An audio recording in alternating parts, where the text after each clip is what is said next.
नमस्कार मित्रों, आज एक बीजी बाबतनी पर चर्चा करनी है અને એનું નામ છે વિદ્યુત ડાયપોલ, વિદ્યુત દ્વિધ્રુવી।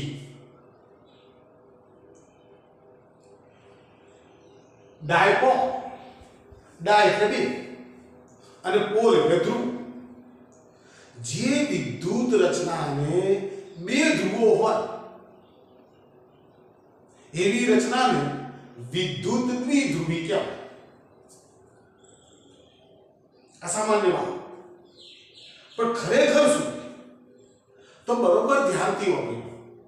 समान मूल्यना बे विजातीय विद्युत भारोने एकबीजाथी परिमित अंतरे गोठवता मळती रचनाने, मळती विद्युत रचनाने विद्युत डायपोल कहेवाय। दाखला मानी लीए के मने आ गाड़ी एक वीजभार आपेलो छे, जे वीजभारનું મૂલ્ય છે +q અને બીજો અહીંયા એક બીજો વીજભાર છે, માન લો કે આનું મૂલ્ય છે -q। આ બંને વચ્ચેનું જે અંતર છે એ અંતર છે માની લો કે ટ્વાઇસ a।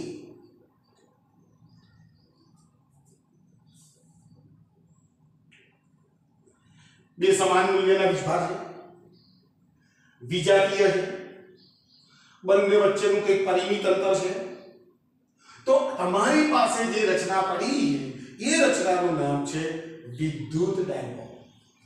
व्याख्या फरी बोलूं છું, બે સમાન મૂલ્યના વિજાતીય વિદ્યુત ભારોને એકબીજાથી પરિમિત અંતરે ગોઠવતા મળતી વિદ્યુત રચનાને વિદ્યુત ડાયપોલ કહેવાય। विद्युत डायपोल एक विद्युत तंत्र है, तेनो नेट चार्ज शून्य जो +q -q is equal to 0। तेनो नेट चार्ज शून्य होवा छता तेनु विद्युत क्षेत्र शून्य होतुं नथी। कारण शुं? कारण के बंने विद्युत भारोना स्थान अलग-अलग जग्याओं पर। आ विद्युत तंत्र એવું છે કે જેનો નેટ ચાર્જ શૂન્ય હોવા છતાં એનું વિદ્યુત ક્ષેત્ર આપણને મળે, કારણ કે બંને વિદ્યુત ભારોના સ્થાન અલગ-અલગ જગ્યાઓ પર છે અને એનું વિદ્યુત ક્ષેત્ર શોધવા માટે આપણે એક નવી ભૌતિક રાશિ શોધવામાં આવી છે જેનું નામ છે વિદ્યુત ડાયપોલની ચાક માત્રા। विद्युत विद्युत डायपोल चाक मात्रा जेनु नाम छे, जेनो संकेत छे P। विद्युत डायपोलनी चाक मात्रानो संकेत छे P અને P શોધવો હોય તો કોઈપણ એક વીજભારનું મૂલ્ય, કોઈપણ એક બંને વીજભારના મૂલ્યો તો સરખા જ છે, कोईपण एक वीजभारનું મૂલ્ય ગુણ્યા તેમના વચ્ચેનું અંતર ટ્વાઇસ a। तो आ जे भौतिक राशि है ये भौतिक राशि નું નામ છે विद्युत डायपोलની ચાક માત્રા P = q * ट्वाइस a। ખાસ ધ્યાન રાખજો, विद्युत डायपोल मोमेंट, विद्युत डायपोलની ચાક માત્રા એ સદિશ ભૌતિક રાશि है। P is equal to q into twice a ये सदिश भौतिक राशि है અને જેની દિશા હંમેશા ઋણ વીજભારથી ધન વીજભાર તરફ લેવામાં આવે છે। એટલે આ ડાયપોલ મેં દોર્યો છે તો એમાં P ની દિશા એ છે કે હંમેશા નેગેટિવ ચાર્જ થી પોઝિટિવ ચાર્જ તરફ લેવામાં આવે। विद्युत डायपोलની ચાક માત્રા સદિશ રાશિ છે, તેની દિશા નેગેટિવ ચાર્જ થી પોઝિટિવ ચાર્જ તરફ લેવામાં આવે છે, અર્થાત P એ સદિશ ભૌતિક રાશિ છે જેનો એકમ P નો એકમ P નો એકમ Q નો એકમ છે કુલમ અંતરનો એકમ છે મીટર, કુલમ ઇન્ટુ મીટર. મારે એનું પારિમાણિક સૂત્ર મેળવવું હોય તો A1 T1 L1 તો ગોઠવી ના પડે. પણ વિદ્યુત ડાયપોલને સમજવા માટે, એના વિદ્યુત ક્ષેત્રો શોધવા માટે તમારી પાસે આટલી વાત હોવી ખૂબ જરૂરી છે. દાખલા તરીકે માની લો કે મને એક વિદ્યુત ડાયપોલ આપેલો હોય. આનો માની લો કે પ્લસ વીજભાર છે, અહીં ગાડી માની લો કે માઇનસ વીજભાર છે. બંને વચ્ચેનું અંતર ટ્વાઇસે ક્યારેય બદલવાનું નથી. દરેક પાઠ્યપુસ્તકો બે વીજભાર વચ્ચેનું અંતર ટ્વાઇસે જેટલું જ રહેશે. ચલો ખબર છે. હવે મને પ્રશ્ન એ છે કે માની લો કે આ બે વિદ્યુત ભાગને જોડતી રેખા દોરું અને એનું મધ્ય બિંદુ લેવાનું. તો પ્રશ્ન એ છે એના મધ્ય બિંદુ પાસે પરિણામી વિદ્યુત ક્ષેત્ર કેટલું હશે? એના મધ્ય બિંદુ પાસે મારે પરિણામી વિદ્યુત ક્ષેત્ર શોધવું છે. તો મેં ગયા લેક્ચરમાં કીધું છે કે કોઈ પણ બિંદુ પાસે વિદ્યુત ક્ષેત્રની તીવ્રતા શોધવી એટલે જે તે બિંદુ પાસે તમારે એકમ ધન વીજભાર મૂકી દેવાનો. એટલે આ બિંદુ પાસે તમારે એકમ ધન વીજભાર મૂકવો પડશે. જો અહીંથી આટલું અંતર a જેટલું થશે, અહીંથી આટલું અંતર a જેટલું થશે. તો મારે મધ્ય બિંદુ પાસે વિદ્યુત ક્ષેત્ર શોધવું છે. તો આના કારણે આનું વિદ્યુત ક્ષેત્ર જે છે એની દિશા આમ થશે. બરોબર સમજો. જો આ ધન વીજભાર છે, આના ઉપર એકમ ધન વીજભાર મૂક્યો છે એટલે અહીંયા પારદર્શી પ્રકારનું બળ લાગશે. એટલે આનું વિદ્યુત ક્ષેત્ર આ બિંદુએ આ દિશામાં હશે. હવે આને પૂછો, આ નેગેટિવ ચાર્જ છે, અહીં ઘડી એકમ ધન વીજભાર છે, તો આનું વિદ્યુત ક્ષેત્ર પણ આમ મળશે. તો બંનેના વિદ્યુત ક્ષેત્રો એક જ દિશામાં મળ્યા. તો પછી આનું પરિણામી વિદ્યુત ક્ષેત્રની તીવ્રતાનું સૂત્ર E = kq/r². આપણે જાણીએ. તો બંનેના વિદ્યુત વીજભારના મૂલ્ય તો એમને એમ છે, અંતર પણ એમનું એમ છે. તો આ બિંદુ પાસે પરિણામી વિદ્યુત ક્ષેત્ર E = twice k × q ભાગ્યા a² થશે. બરાબર સમજી લો. E = twice k × q / a² થશે. ચલો ખબર છે. જોજો હવે હું શું કરું છું, મારે વિદ્યુત ક્ષેત્ર તો મારું સાચું જ છે, પણ મારે અંદર માની લો કે ડાયપોલ મોમેન્ટ લાવવી હોય તો છોકરો ઉપર જોશે q તો ગોઠવાઈ ગયો છે, બગડો છે. તો હું એક કામ કરું, આ સમીકરણને a વડે ગુણું અને a વડે ભાગું. તો આ સૂત્ર આવું થઈ જશે. E = k × q × twice a ભાગ્યા a ક્યુબ થશે. તો q × twice a means p મૂકી શકીશું. E = kp/a³. આ વિદ્યુત ક્ષેત્ર કેવું આવ્યું? ડાયપોલના મધ્ય બિંદુ પાસે વિદ્યુત ક્ષેત્રની તીવ્રતા આટલી હોય, kp/a³. હવે તમે જુઓ કે આનું વિદ્યુત ક્ષેત્ર જે છે એ વિદ્યુત ક્ષેત્ર પોઝિટિવ ચાર્જ થી નેગેટિવ ચાર્જ તરફ આવ્યું છે. હવે ડાયપોલ મોમેન્ટની દિશા નેગેટિવ થી પોઝિટિવ તરફ હોય તો મારે આ વિદ્યુત ક્ષેત્રને જો સદિશ પરિભાષામાં બતાવવું હોય તો સદિશ E બરાબર, જોજો ધ્યાનથી, E = ચલો kp/a³ તો એમના વેલ્યુ તો મૂકી દીધી. હવે આનું વિદ્યુત ક્ષેત્ર ડાયપોલ મોમેન્ટની વિરુદ્ધ દિશા મળ્યું છે.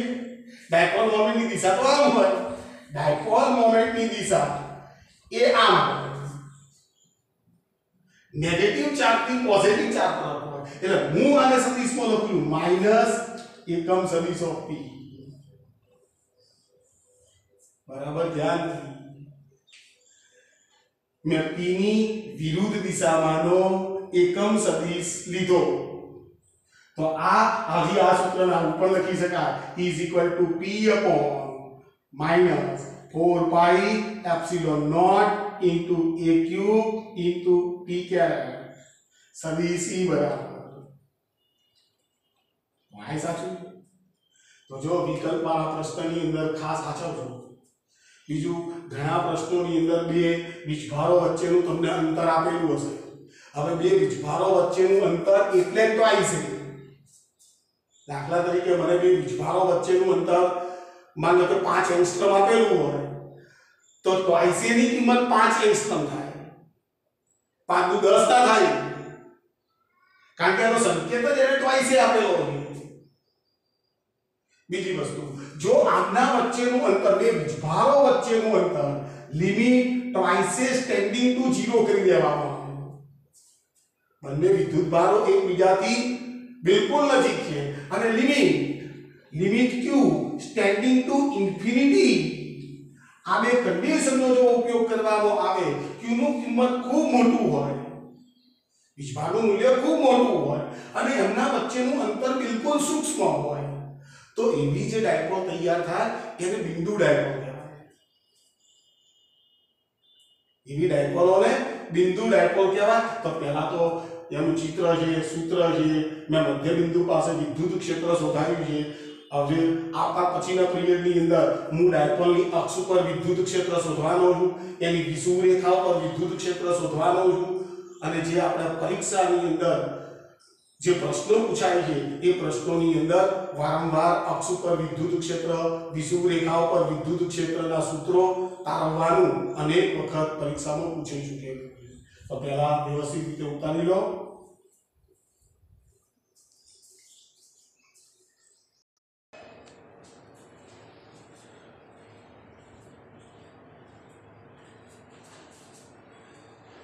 નમસ્કાર મિત્રો,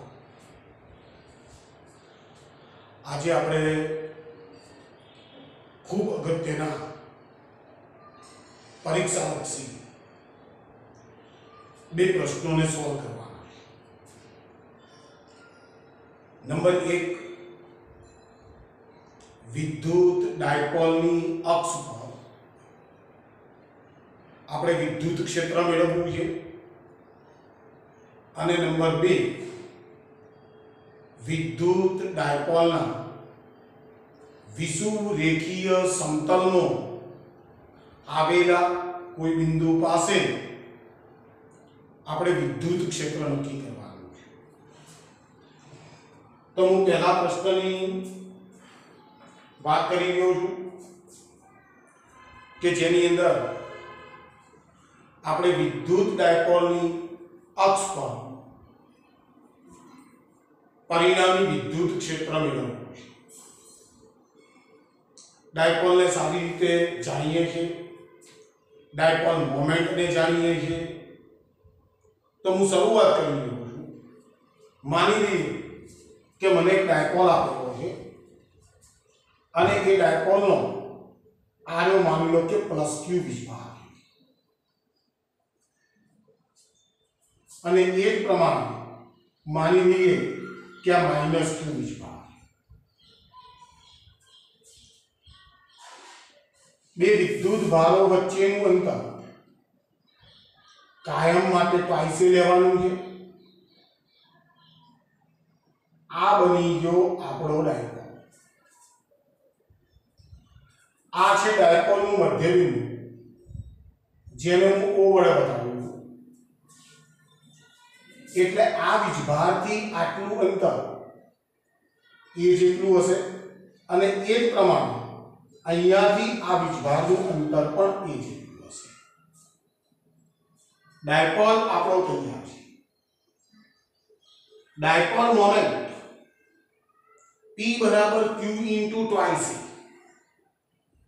ડાયપોલ મોમેન્ટની દિશા હંમેશા ઋણ વીજભારથી ધન વીજભાર તરફ હોય એ આપણે જાણીએ। તો હું ડાયપોલ મોમેન્ટની દિશાને પણ બતાવી દઉં કે આ ડાયપોલ મોમેન્ટની દિશા નેગેટિવ ચાર્જથી પોઝિટિવ ચાર્જ। હવે મિત્રો ખૂબ સારી રીતે સમજો, મારે ડાયપોલની અક્ષ ઉપર વિદ્યુત ક્ષેત્ર નક્કી કરવાનું છે। તો ડાયપોલની અક્ષ કોને કહેવાય? તો બંને વિદ્યુત ભારોથી પસાર થતી જે અક્ષ છે તેને ડાયપોલની અક્ષ કહેવાય। તો માની લઈએ કે આ ડાયપોલની અક્ષ છે।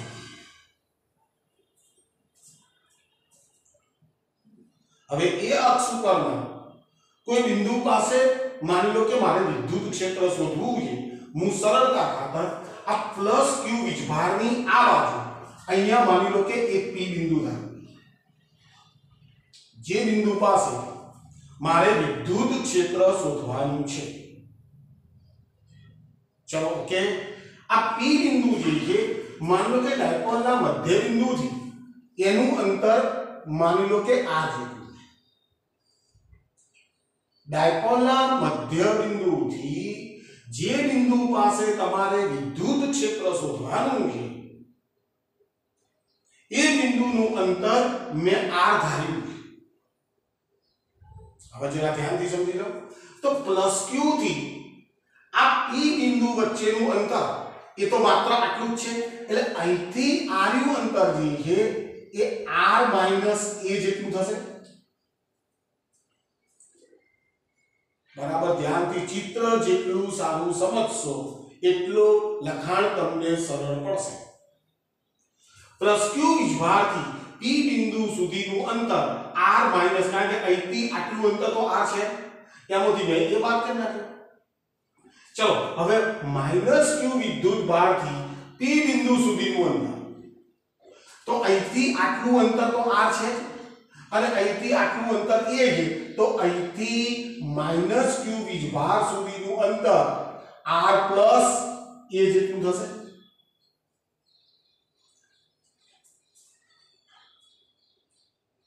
ચાલો કમ્પ્લીટ વાત છે ચિત્રમાં. ફરી બોલું, મારે ડાયપોલની અક્ષ ઉપર રહેલા p બિંદુ પાસે પરિણામી વિદ્યુત ક્ષેત્ર શોધવું છે. હવે એક જ વસ્તુ યાદ રાખો કે ભાઈ કોઈ પણ બિંદુવત વીજભાર મને આપેલો હોય અને એનાથી r અંતરે મારે વિદ્યુત ક્ષેત્ર શોધવું હોય તો વિદ્યુત ક્ષેત્રનું એક જ સૂત્ર છે, E = kq/r². તો મારે p બિંદુ પાસે વિદ્યુત ક્ષેત્ર શોધવું છે, તો અહીં ઘણી બે વીજભારો છે મારી પાસે, તો બંનેના વિદ્યુત ક્ષેત્રો પહેલા હું નક્કી કરી નાખું. અને વિદ્યુત ક્ષેત્ર સદિશ રાશિ છે એટલે એની દિશાને પણ ચેક કરી લઉં. જરા ધ્યાનથી તો હું શું કરું, માનો કે પહેલા પ્લસ ક્યુ વીજભાર લીધું.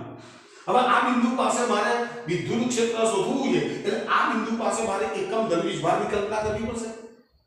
હવે એકમ ધન વીજભારની કલ્પના કરું તો પ્લસ ક્યુ ના લીધે p બિંદુ પાસે મળતું વિદ્યુત ક્ષેત્ર જેની દિશા આમ હશે, જેને દર્શાવું છું E + Q. આ રીતે દર્શાવું.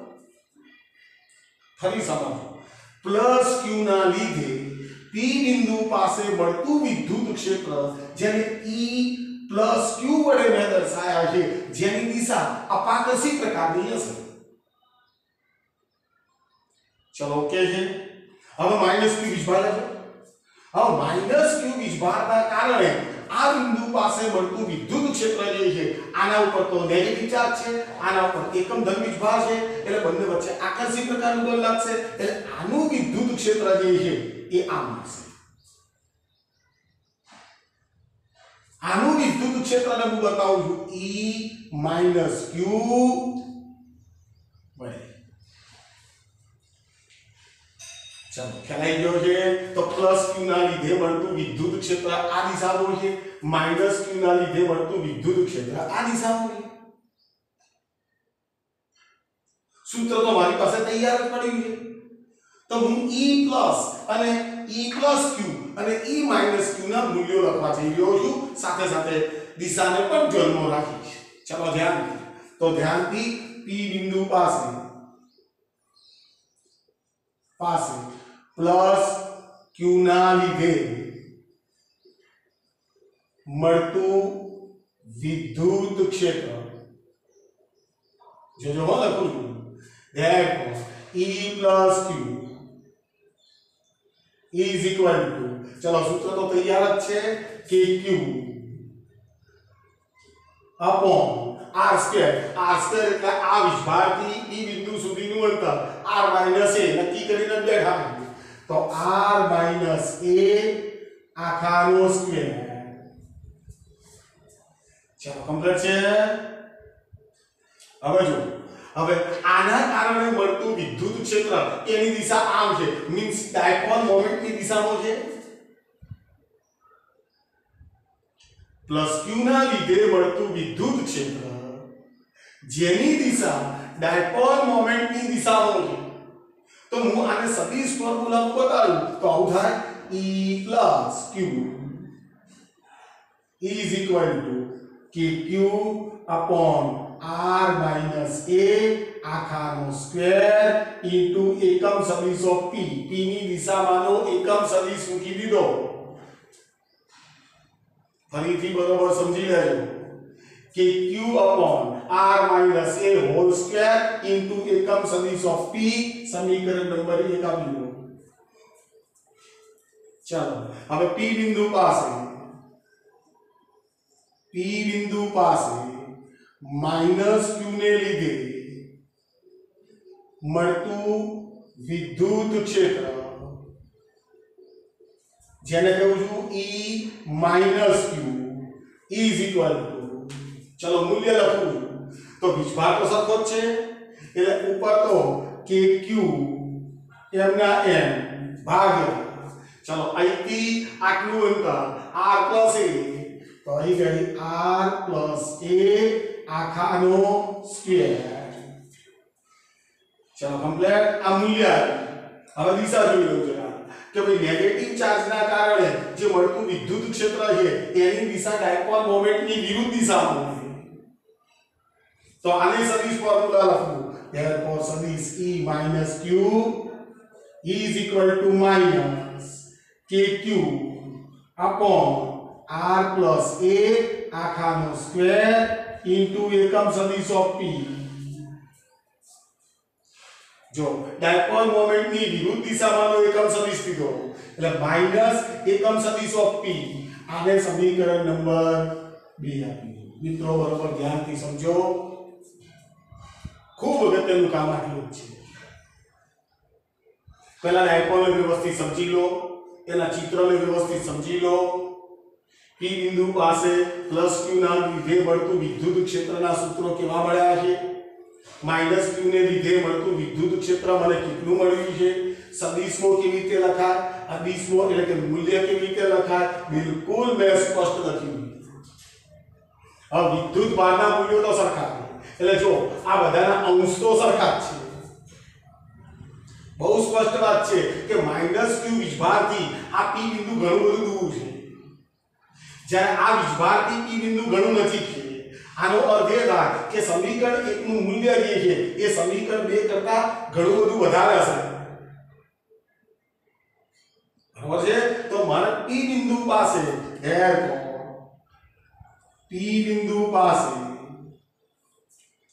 પરિણામી વિદ્યુત ક્ષેત્ર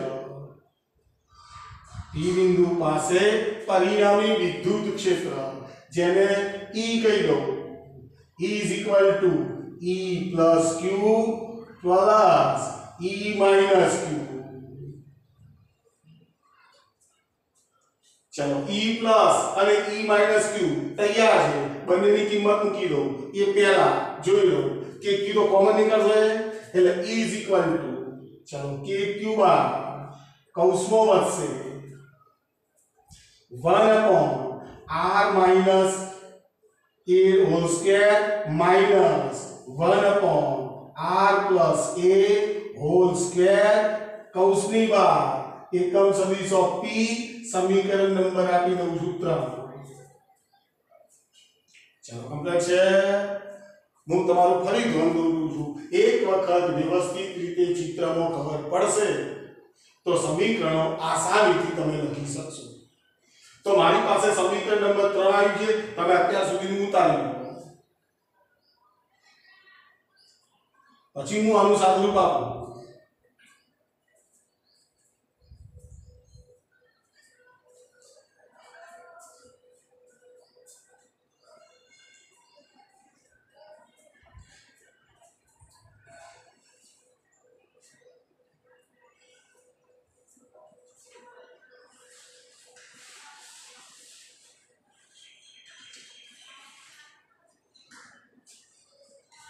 જો હવે મારે સમીકરણ 3 નું સાદુરૂપ આપવાનું છે તો સમીકરણ 3 આપણને P બિંદુ પાસે પરિણામી વિદ્યુત ક્ષેત્ર દર્શાવે તો પરિણામી વિદ્યુત ક્ષેત્રનું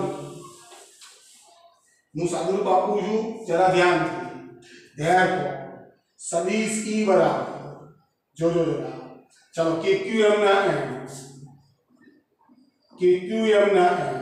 અહીંયા જો લસા લઈ લઉં એટલે લસા લઈને r - a whole square r plus a whole square બરાબર છે r minus a r plus a એટલે r square minus a square થશે અને એના ઉપર સ્ક્વેર છે પાછો એટલે છેદમાં આવશે r square minus a square whole square આટલો લસા આવ્યો હવે એ લસાને મારે અહીં આગળ મૂકવો પડશે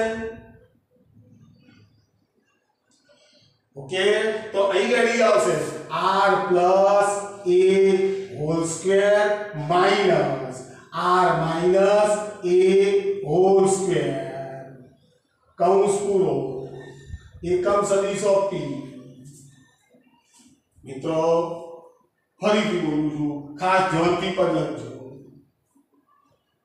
હવે હું આનું સાદુરૂપ આપું E = ચલો KQ કૌંસમાં चलो r square plus twice ra plus a square minus r square plus twice ra minus a square कौंस पूरो भाग्या r square minus a square whole square एकम सदिश of p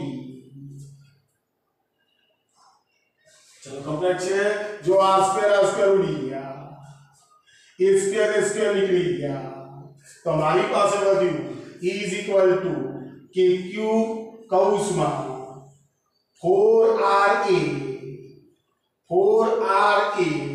upon r square minus a square whole square into એકમ સદિશ of p શું આવ્યું p બિંદુ પાસે પરિણામી વિદ્યુત ક્ષેત્ર चलो कंप्लीट है तो जो હવે મને ખબર છે કે ડાયપોલ મોમેન્ટ P બરાબર Q * ટ્વાઇસ a તો આની અંદરથી બગડો બહાર કાઢી નાખો એટલે ટ્વાઇસ a થઈ જશે અને Q તો છે તો Q * ટ્વાઇસ a એની જગ્યાએ હું P મૂકી શકું તો આનું આ સમીકરણ હું કેવું લખું છું E = twice KP twice kp નો શું આવશે તો q * ટ્વાઇસ આવી જશે એને બગડા વડે ગુણી નાખ્યો એટલે 4 થઈ ગયો હજી વધશે r એટલે અહીં વધશે r અને ભાગ્યા r square minus a square whole square into એકમ સદિશ ઓફ p ચલો કમ્પ્લીટ છે twice kp * r upon r square minus a square whole square into એકમ સદિશ ઓફ આ સમીકરણ આપણા માટે ખૂબ અગત્યનું છે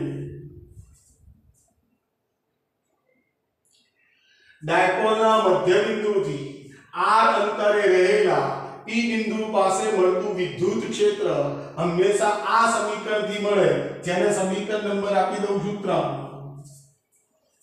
પણ જો હું એવી કન્ડિશન લઉં કે r is much and much greater than small a હોય જો r ની કિંમત આ r ની કિંમત જે છે એ a ની કમ્પેરિઝન માં ખૂબ મોટી ધારું તો બહુ સ્પષ્ટ વાત છે r ની કમ્પેરિઝન માં a ને તમે અવગણી શકો r ની કમ્પેરિઝન માં તમે a ને અવગણી શકશો તો સદિશ E બરાબર તમારી પાસે સૂત્ર આવશે twice kp into r upon r ની 4 ઘાત into એકમ સદિશ ઓફ p चलो एक r निकली गयो therefore सदिश E = twice kp upon r³ into एकम सदिश ऑफ p तो हमारा पास फाइनल समीकरण नंबर 4 दे दूं છું ट्वाइस kp upon r³ एकम सदिश ऑफ p विद्युत शास्त्र में जे k સપ્રમાણતાનો અચળાંક છે એની જગ્યા પર તમે 1/4 પાઈ એપ્સિલોન નોટ મૂકી શકો.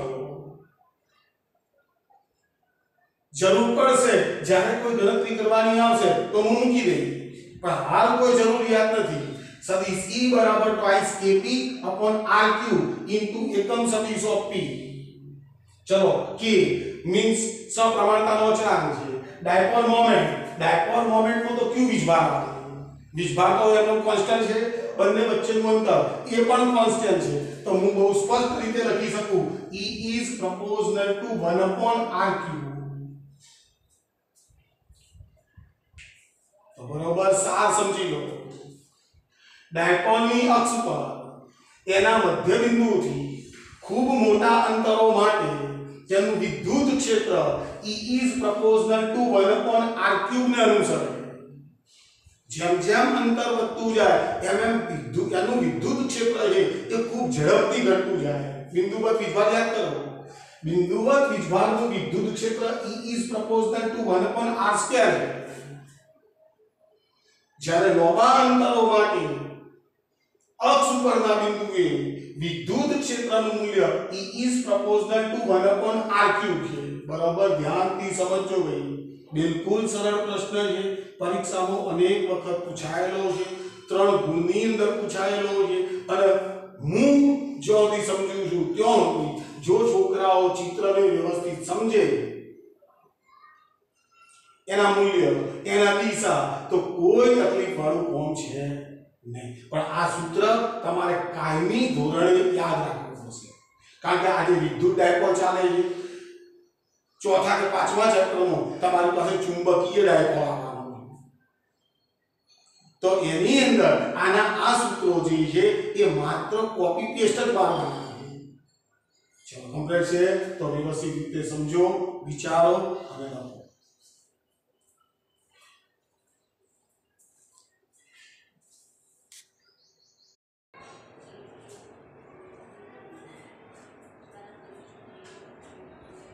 નમસ્કાર મિત્રો.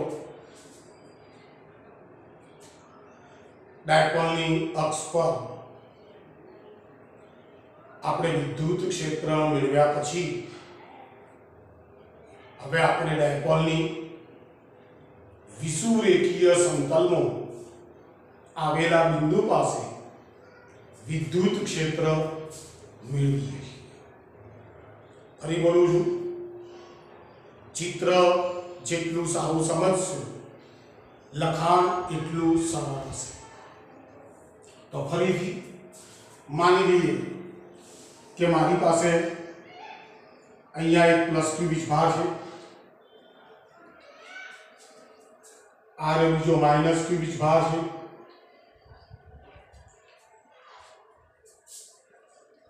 આ આપણો ડાયપોલ થઈ ગયો. બે બિંદુ વચ્ચેનું અંતર, બે વીજભાર વચ્ચેનું અંતર તો આ છે. આ ડાયપોલનું મધ્ય બિંદુ થયું. અહીંયાથી આટલું અંતર એ જેટલું હશે, બરાબર છે. ડાયપોલ મોમેન્ટની દિશા, ડાયપોલ મોમેન્ટની દિશાને પણ બતાડી દઉં છું. આ ડાયપોલ મોમેન્ટની દિશા નેગેટિવ ચાર્જથી પોઝિટિવ ચાર્જ તરફ છે. હવે બરોબર મિત્રો સામે માની લો આ ડાયપોલ જે વીજભાર છે એ વીજભારોથી પસાર થતી આ તો અક્ષ કહેવાય. તો હું આ જે ડાયપોલ છે એ ડાયપોલને એક લંબ સમતલ વિચાર. આ ડાયપોલને એક લંબ સમતલ વિચાર. જે સમતલ હશે કેવું, તો કે આ અને એ સમતલનું એક બિંદુ ધારવાનું. તો માની લઈએ કે એ બિંદુ જે છે એ બિંદુ અહીંયા ધારું. માની લો કે આપણું પી બિંદુ છે. આ પી બિંદુ મેં એવી રીતે ધારેલું છે કે જેથી આ ડાયપોલના લંબ દ્વિભાજક ઉપર હોય. બરાબર ધ્યાનથી સમજજો. એટલે અહીંથી આ થઈ ગયો લંબ દ્વિભાજક. આપણે P બિંદુ એવું ધાર્યું છે કે જે ડાયપોલના લંબ દ્વિભાજક ઉપર હોય, સાથે સાથે એક વિષુવરેખીય સમતલમાં આવેલું બિંદુ. માનો કે જે બિંદુ પાસે તમારે વિદ્યુત ક્ષેત્ર નક્કી કરવું છે એનું ડાયપોલના મધ્ય બિંદુથી અંતર માની લો કે આ છે. ચાલો સમજ છે? હવે ખૂબ અગત્યની વાત, હવે બરોબર ધ્યાનથી સમજો. હવે આ બિંદુ પાસે મારે વિદ્યુત ક્ષેત્ર શોધવું હોય તો મારે આ બિંદુ પાસે એકમ ધર્મીભારની કલ્પના કરવાની. મૂલ્ય તો આપણે E બરાબર kq/r² જાણીએ છીએ. સાથે સાથે દિશાઓ જાણતા રહીશું તો બરોબર સમજી લો કે પ્લસ q વિજભાર છે, આ માઈનસ q વિજભાર છે. તો પ્લસ q વિજભારના કારણે આ બિંદુ પાસે મળતું વિદ્યુત ક્ષેત્ર મારે શોધવું છે તો આ પ્લસ q વિજભાર છે. આના ઉપર એકમ ધર્મીભારની કલ્પના કરીએ તો આના કારણે આના ઉપર લાગતું વિદ્યુત ક્ષેત્ર આ દિશા પર છે. તો દોરો જરા ધ્યાનથી.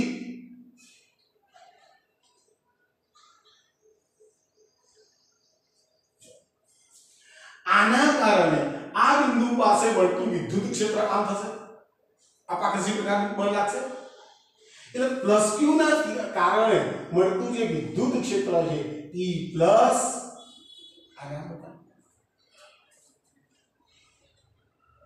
હવે વિદ્યુત ક્ષેત્ર આનું મૂલ્ય શોધવું હશે ત્યારે અહીંથી આટલા અંતરની જરૂર પડશે. તો માની લઈએ કે અહીં ગાડી આરો જે ખૂણો રચાય છે એ ખૂણો છે થીટા. આ કાટખૂણો તૈયાર છે. મારે આ વિજભારથી P બિંદુ સુધીનું અંતર જાણવું છે તો આ કાટકોણ ત્રિકોણનો કર્ણ થવાનો. તો આ બાજુનું માપ છે a જેટલું, આ બાજુનું માપ છે r જેટલું. તો આ કર્ણ થશે √r² પ્લસ a² થશે. બરાબર ધ્યાનથી સમજી લેજો. ચાલો હવે માઈનસ q વિજભાર નથી તો માઈનસ q વિજભારને આ માઈનસ છે, આના ઉપર એકમ ધન વિજભાર મૂક્યો છે તો એમના વચ્ચેનું જે અંતર છે એ અંતર આમ થશે અને એનું જે વિદ્યુત ક્ષેત્ર આવશે આના કારણે આના ઉપર આકર્ષિત પ્રકારનું બળ લાગવાનું. તો આનું વિદ્યુત ક્ષેત્ર જે આવશે એ વિદ્યુત ક્ષેત્રને હું E - q વડે દર્શાવું છું. બરાબર ધ્યાનથી સમજી લો. તો E પ્લસ મેં કેવી રીતે લખ્યા, E માઈનસ q કેવી રીતે લખ્યા. આ તો મધ્ય બિંદુ છે એટલે અહીંથી આ અંતર પણ a જેટલું જ હશે, આ અંતર પણ a જેટલું જ છે એટલે આનો કર્ણ પણ આના જેટલો થવાનો. વિજભારની કિંમતો સરખી છે એનું અંતર પણ સરખું છે તો હું એવું કહી શકું કે E પ્લસ અને E માઈનસ q ના મૂલ્યો સરખા હશે P બિંદુ પાસે. તો આનું પરિણામી વિદ્યુત ક્ષેત્ર જે છે એ પરિણામી વિદ્યુત ક્ષેત્ર મારે શોધવું હોય તો જો આ વિદ્યુત ક્ષેત્રની દિશા આમ છે, આ વિદ્યુત ક્ષેત્રની દિશા આમ છે તો હું શું કરું છું એનો સમાંતર બાજુ ચતુષ્કોણ દોરી નાખું.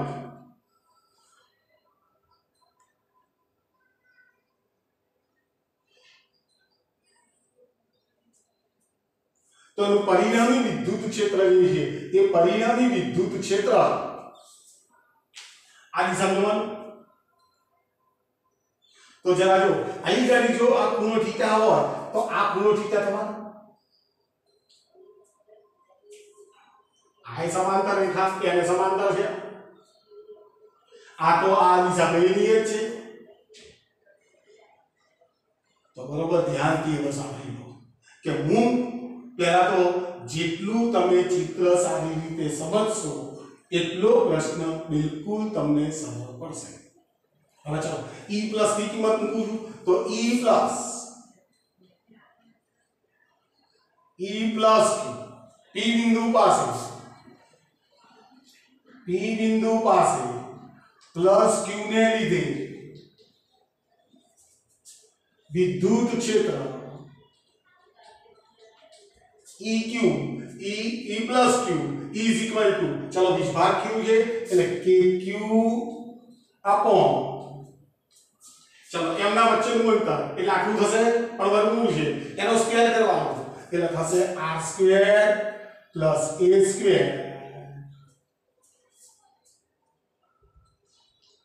चलो ए જ પ્રમાણે eq e - q ની કિંમત મૂકું તો e - q is equal to चलो kq upon વિભાગ તો સરખા છે ચલો અંતર એ સરખું છે એટલે અહીં આવશે r² + a². તો બરાબર ધ્યાનથી સમજી જાઓ p બિંદુ પાસે બંને વિભાગના કારણે મળતા વિદ્યુત ક્ષેત્રના મૂલ્યો સરખા પણ દિશાઓ તમે આકૃતિમાં જોઈ શકો. હવે શું છે કે આ વિદ્યુત ક્ષેત્ર જે છે એ વિદ્યુત ક્ષેત્ર સમક્ષિતિજ અક્ષ સાથે થીટા જેટલો ખૂણો રચશે. તો આ વિદ્યુત ક્ષેત્રના મને સમક્ષિતિજ દિશામાંનો ઘટક મળશે અને શિરોલંબ દિશામાંનો ઘટક મળશે. તો સમક્ષિતિજ દિશામાંનો ઘટક આનો e + q cos θ થવાનો અને એ જ પ્રમાણે એનો શિરોલંબ ઘટક જે છે અહીં ચિત્રું તો e + q sin θ થવાનો. બરાબર સમજો. હવે શું થાય છે જો e - q લો હવે એનો ખૂણો એટલો ને એટલો રસાયો એટલે એનો સમક્ષિતિજ દિશામાંનો ઘટક e - q cos θ અને એનો શિરોલંબ ઘટક જે છે એ આ દિશામાં આવવાનો e - q sin θ. સમજવાની વાત છે. તો આકૃતિમાં હવે મને સ્પષ્ટ દેખાય છે કે e + q sin θ અને e - q sin θ ઘટકો પરસ્પર વિરુદ્ધ દિશામાં છે. હવે e+ અને e - ની કિંમતો સરખી છે. આનો અર્થ શું થશે કે એના શિરોલંબ ઘટકો જે છે એકબીજાની અસરને નાબૂદ કરશે પણ સમક્ષિતિજ દિશામાંના ઘટકો નાબૂદ થતા નથી. એટલે ધ્યાનથી therefore p બિંદુ પાસે પરિણામી વિદ્યુત ક્ષેત્ર જોજો બરાબર ધ્યાનથી હો p બિંદુ પાસે પરિણામી વિદ્યુત ક્ષેત્ર તો મારે આના અને આ ઘટકોનો સરવાળો કરવો પડે. તો જરા ધ્યાનથી કેવું કરું છું સદિશ e બરાબર ચલો e + q cos θ વત્તા e - q cos θ.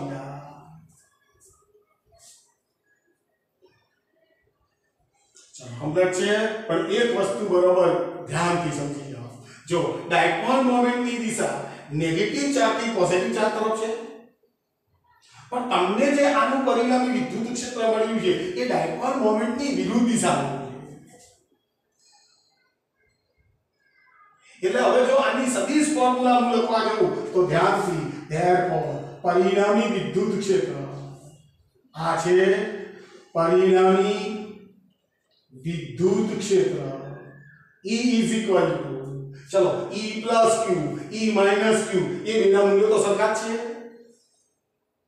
એટલે હું 2 ટાઈમ્સ કરી નાખું 2 times of E plus Q into cos theta into એકમ સદિશ ઓફ P પણ માઈનસ બોલો કેમ માઈનસ મૂક્યું કારણ કે આ વિદ્યુત ક્ષેત્ર ડાયપોલ મોમેન્ટની વિરુદ્ધ દિશામાં તો મારે વિરુદ્ધ દિશામાંનો એકમ સદિશ મૂકવો પડશે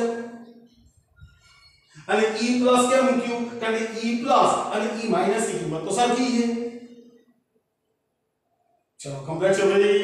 હવે આની કિંમત મૂકી દઉં તો E is equal to ચલો -2 kq upon r² plus a² into cos theta એકમ સદિશ ઓફ P સદિશ E બરાબર મારી પાસે આટલી કિંમત આવી. ચલો આ cos θ ની કિંમત શોધી નાખીએ તો આકૃતિ તૈયાર છે. તો cos θ is equal to પાસે એટલે a ભાગ્યા કર્ણ √ r² plus a². તો આ cos θ ની કિંમત આની અંદર મૂકી દઉં તો છેદનો r² + a² એક વખત તો છે, આ 1/3 થશે, તો જવાબ શું આવશે? therefore સદિશ E is equal to minus twice kq upon r² + a² raised to 3/2 અને પાછો આ તો a ખરો આ રહ્યો a into એકમ સદિશ ઓફ p.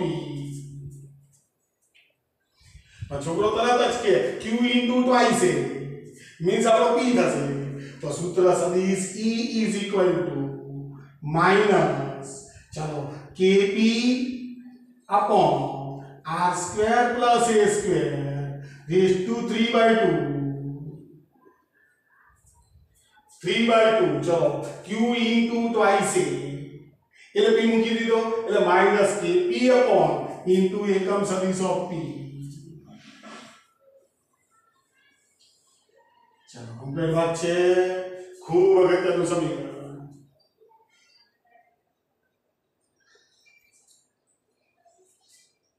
ચલો છેલ્લું, ચલો માની લો કે આ r અંતર જે છે r is much and much greater than small a લેવાનો આવે, r is much and much greater than small a લેવાનો આવે તો આ સમીકરણમાં r ની કિંમતની કમ્પેરિઝનમાં a ને અવગણી શકું, a ને અવગણી નાખી તો r નો સ્ક્વેર રેઝ ટુ 3/2 બગડો કેન્સલ, r ક્યુબ આવશે, તો સદિશ E is equal to minus kp upon r cube into એકમ સદિશ ઓફ p. ખૂબ અગત્યનું સૂત્ર ભાઈ.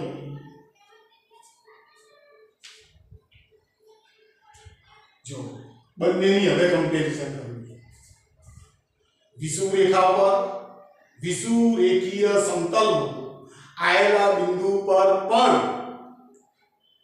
ખૂબ મોટા અંતરો માટે મળતું વિદ્યુત ક્ષેત્ર E is proportional to 1/r cube.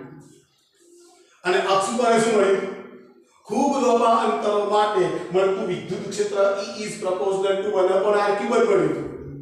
આનો અર્થ શું થાય કે વિદ્યુત ડાયપોલ માટે એનું વિદ્યુત ક્ષેત્ર ખૂબ લાંબા અંતરો માટે E is proportional to 1/r cube ને અનુસરે. પછી વિષુવરેખીય સમતલનો બિંદુ આવેલું હોય કે અક્ષ ઉપર આવેલું હોય. ચાલો કમ્પ્લીટ વાત છે. જ્યારે તમે શરૂઆતનો જે બિંદુવત વિભાગ લીધો તો બિંદુવત વિભાગનું વિદ્યુત ક્ષેત્ર E is proportional to 1/r². એની કમ્પેરિઝનમાં ડાયપોલનું વિદ્યુત ક્ષેત્ર ખૂબ ઝડપથી ઘટે. એટલે ખૂબ અગત્યનો, હું ફરી કહું છું, ચિત્ર તમને જેટલું સારું સમજાશે એટલું તમારું લખાણ બિલકુલ સરળ. હવે ચોપડીઓની અંદર અહીંથી પસાર થતું એક વિષુવરેખીય સમતલ પણ બતાડી દઈએ તો આની અંદર તમે એવું એક સમતલ પણ બતાડી શકો, એવું એક સમતલ પણ બતાડી, એ સમતલમાં આવેલું આપી બિંદુ. ચાલો ઓકે છે. તો ખૂબ અગત્યના બે પ્રશ્નો છે, ત્રણ ગુણની થિયરીઓ વારંવાર પરીક્ષાની અંદર પૂછાઈ રહી છે. એટલે અત્યાર સુધી જે મેં વાતો કરી છે એની અંદર 4 પ્રશ્નો તમારે તૈયાર કરવા પડે એવા છે. નંબર 1 વિદ્યુત ક્ષેત્રની લાક્ષણિકતાઓ જણાવો. નંબર 2 વિદ્યુત ક્ષેત્ર રેખાઓની લાક્ષણિકતાઓ જણાવો. નંબર 3 ડાયપોલની અક્ષ ઉપર વિદ્યુત ક્ષેત્ર મેળવો. અને નંબર 4 ડાયપોલની વિષુવરેખીય સમતલમાં આવેલા બિંદુ પર વિદ્યુત ક્ષેત્ર મેળવો. તો જરા ધ્યાનથી ઉતારજો.